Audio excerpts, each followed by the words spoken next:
Oh, galing ni pare. Nakabenta ng barako ah.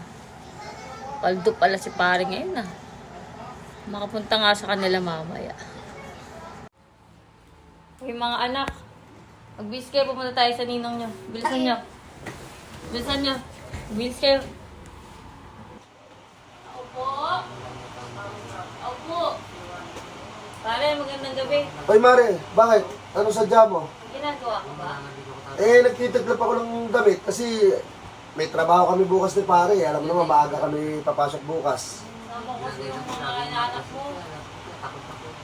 Oh, anong bakit Mare? Pasok kayo, pasok kayo. Papasok na kami para. Mabait naman ang mga anak ko. Oh, bakit Mare? Ba't parang malungkot yung mga bata? Away kasi kami ng kumpare mo eh. Ay, ganun ba Mare? Mabless kayo sa ninong mo.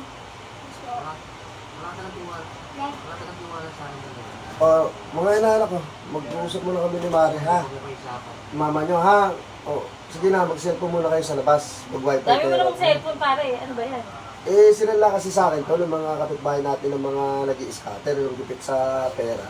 Natalo sila sa scatter. Mare, kasi kailangan natin tumulong sa kapwa.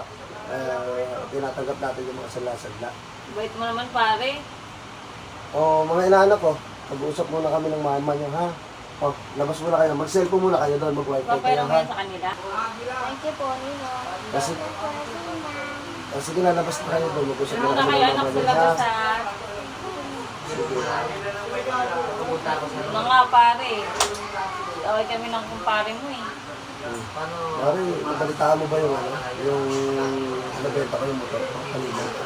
Oo nga, nakita ko kaya sa Facebook kanina eh.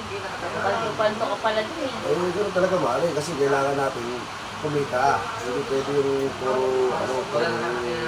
inom-inom lang, scatter lang. Sabi mo kay Mare. Dapat ka pala dun pare ha. Ngayon Mare, gabi na. Ano gagawin mo rin kayo Mare? Ano ba ginagawa mo kasi? Nagtitiklop na ako kasi papasok ka kami bukas ni Pare. Ginagaya ko yung nakadagot ko. Ako magagaya. Alam ko naman, hindi na nakapasok. Hindi mo ko lalabasan doon, hindi mo ko sasagutin. Ano Mare? Ano? Parang... Eh di ba? Okay lang ba pare? Dito muna kami ng mga inaanak mo sa bahay mo. Mare, sa akin okay lang kasi wala naman akong pamilya. Kaya lang nakakaya kasi kay Pare, baka malaman na nandito ka. Hindi yan, hindi mo galit yan. Hindi naman niya alam na nandito kami. Kung gano'n, edi sige. Wala naman ako magagawa, Mare.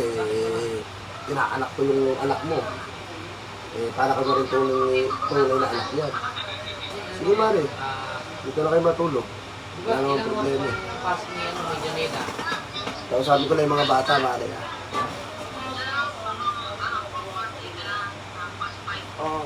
Mga bata. Sige na, labas muna kayo. Mag-usap muna kami. Katak yung asawa mo. Labas muna kayo. Uuwi. Hindi gabi na pala pare ah.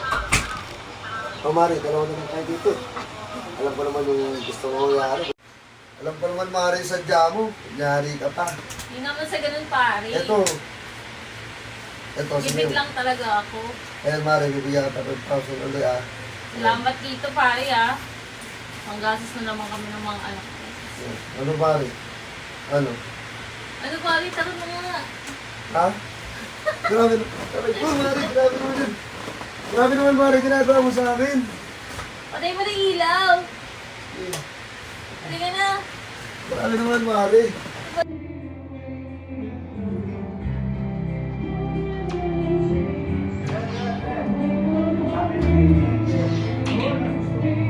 Okay na yun.